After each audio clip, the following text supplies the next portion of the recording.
الحمد للہ رب العالمین والصلاة والسلام علی رسول اللہ الکریم اما بعد۔ ساتویں پارے کا خلاصہ اور ساتواں پارہ اس کا جو ابتدائی حصہ ہے اس کا تعلق اس سے پچھلے پارے یعنی چھٹے پارے کے آخری حصے کے ساتھ ہے، جس میں فرمایا گیا کہ مسلمانوں کے سب سے بڑے دشمن یا تو یہود ہیں یا مشرک لوگ ہیں، اور مسلمانوں کے قریب تر جو لوگ ہیں غالباً وہ عیسائی لوگ ہیں، اور اس کی وجہ بھی بتائی کہ اس لیے کہ ان میں ایسے علماء ہیں جو تکبر نہیں کرتے اور جو اکیلے تنہائی میں عبادت کرنے والے ہیں۔ اور پھر ساتویں سپارے کے شروع میں فرمایا کہ ان لوگوں کی کیفیت یہ ہوتی ہے جب یہ اللہ تعالیٰ کے کلام کو سنتے ہیں اور حق کو پہچان لیتے ہیں کہ یہی حق ہے تو ان کے آنکھوں سے آنسو جھلک پڑتے ہیں، اور یہ ایمان کی نشانی ہوتی ہے، اور پھر اللہ تعالیٰ سے دعائیں کرتے ہیں کہ اللہ تعالیٰ ہمیں بھی گواہ بنا لے۔ اب اس سپارے کا جو آخر ہے وَنُقَلِّبُ أَفْئِدَتَهُمْ وَأَبْصَارَهُمْ، اللہ اکبر، اللہ تعالیٰ کا فرمان ہے کہ ہم ان کے دلوں کو خود پھیرتے ہیں، ہم ان کی آنکھوں کو خود پھیرتے ہیں۔ اب یہ کس چیز کی طرف اشارہ ہے؟ وہ اس چیز کی طرف اشارہ ہے کہ ہدایت ہو یا ہدایت سے ہٹنا ہو اللہ تعالیٰ کی طرف سے ہے، اللہ تعالیٰ کی توفیق سے ہے۔ اللہ تعالیٰ سے توفیق مانگنی چاہیے، ہدایت کے لیے اللہ کے ساتھ تعلق مضبوط کرنا چاہیے۔ اللہ تعالیٰ سے تعلق مضبوط ہوگا، اللہ تعالیٰ ہدایت بھی دیں گے اور اس پر قائم دائم بھی رکھیں گے۔ اب اس پارے میں ہم نے یہ دیکھنا ہے کہ وہ کون سے امور ہیں جو ہمیں اللہ تعالیٰ کے ساتھ تعلق کو مضبوط کرنے میں مدد دیں گے۔ ان میں سے سر فہرست سب سے ضروری چیز اللہ تعالیٰ نے فرمایا جو حرام چیزیں ہیں ان کو حرام جانو، ان کو حلال نہ جانو، اور دوسری طرف جو حلال ہیں ان کو حرام نہ جانو۔ اور پھر فرمایا حرام کیا ہیں؟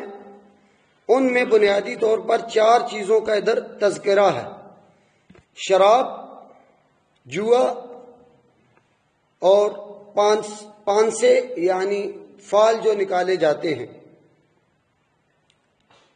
اور تھان وغیرہ۔ یہ ایسی چیزیں ہیں کہ جو آپ کے درمیان دشمنی کو ابھارتے ہیں، اس لیے اللہ تعالیٰ نے اس کو حرام کر دیا، اس کو چھوڑ دو۔ اور پھر فرمایا کہ اللہ تعالیٰ سے توفیق مانگو، اور اس کے لیے ایک قصہ بیان کیا گیا۔ حضرت عیسیٰ علیہ السلام کے جو حواری تھے، ان کے ساتھ جو ان کے متبعین لوگ تھے، انہوں نے ان سے سوال کیا کہ عیسیٰ علیہ السلام آپ اللہ تعالیٰ سے دعا کریں کہ وہ اللہ آسمان سے ہم پر دسترخوان اتارے کھانے کا۔ عیسیٰ علیہ السلام نے فرمایا آپ اللہ سے ڈر جاؤ، یہ کس چیز کا مطالبہ کر رہے ہو؟ فرماتے ہیں نہیں، ہم نے ایک تو کھانا ہے اس میں سے، اور اس لیے کہ ہمارے دل مطمئن ہو جائیں، ہمیں اور یقین آ جائے آپ کی نبوت پر۔ عیسیٰ علیہ السلام نے اللہ تعالیٰ سے دعا کی، دسترخوان بھی نازل ہو گیا، لیکن اللہ تعالیٰ نے فرمایا اب اگر آپ لوگ کفر کرتے ہو تو ایسا عذاب دوں گا آپ لوگوں کو کہ کسی کو پہلے میں نے نہیں دیا ہوگا۔ تو یہ اس بات کی طرف اشارہ ہے کہ اللہ تعالیٰ سے دعا مانگنی چاہیے، اللہ تعالیٰ سب کچھ دینے والے ہیں اور توفیق بھی وہی دینے والے ہیں۔ پھر فرمایا کہ نبی خود کہتے تھے قل انی اخاف ان عصیت ربی عذاب یوم عظیم، کہ نبی بھی کہتے تھے کہ اگر میں بھی اللہ تعالیٰ کی نافرمانی کر بیٹھا تو مجھے بھی ڈر ہے کہ میں عذاب عظیم میں نہ گھیرا جاؤں۔ اور پھر وہ خود تواضع اور عاجزی کے پیکر بنتے تھے، فرماتے تھے قل لا اقول لکم عندی خزائن اللہ، میرے پاس اللہ کے خزانے نہیں ہیں، نہ میرے پاس غیب کا علم ہے۔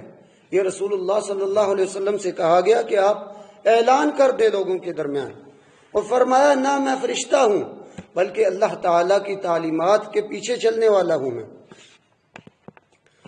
اور پھر فرمایا کہ عزت مال کی بنیاد پر نہیں بلکہ ایمان کی بنیاد پر کرو، اور نمازوں کی پابندی کر کے تقوی اختیار کرو۔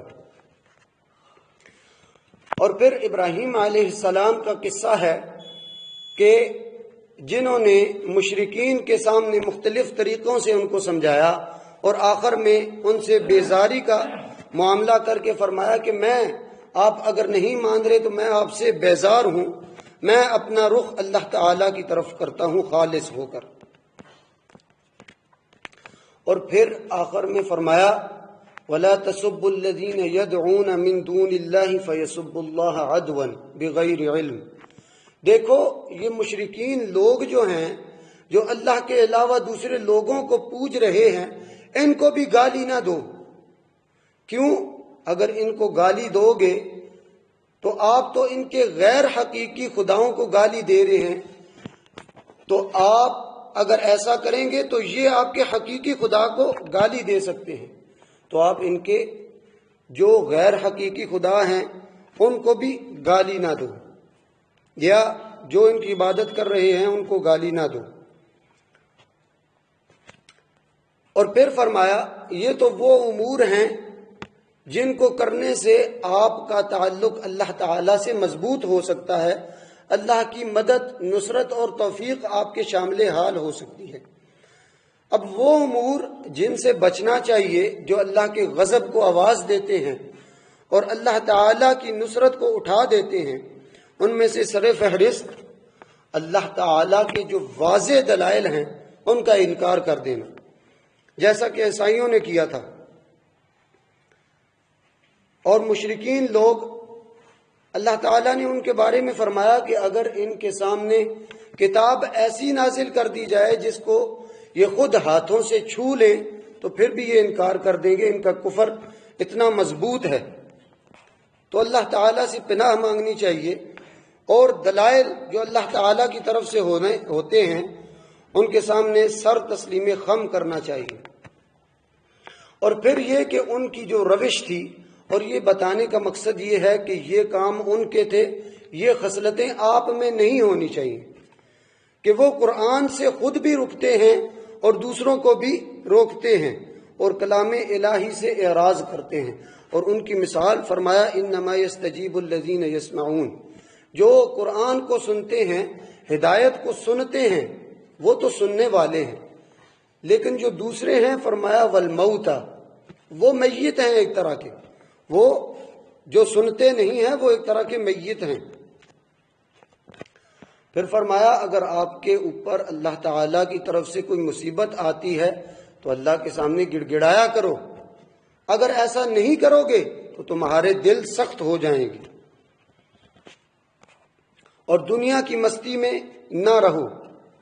اور اس کی مثال فرمایا کہ پہلے لوگوں نے جب اللہ تعالیٰ کی نصیحت کو بلایا تو اللہ تعالیٰ نے ان کو مال کی فراوانی دی، ان کے اوپر دنیا کے دروازے کھول دیے، لیکن یہ مہلت تھی، پھر ان کو اچانک پکڑ لیا۔ اللہ تعالیٰ ہمیں اس غفلت سے بچائے کہ جب ہم اللہ کی نصیحت کو بھول جائیں، معاذ اللہ، کیونکہ یہ اللہ تعالیٰ کی طرف سے مہلت ہوتی ہے، پھر ان کا پکڑنا بہت اچانک ہوتا ہے جس کو انسان کو خبر بھی نہیں ہوتی۔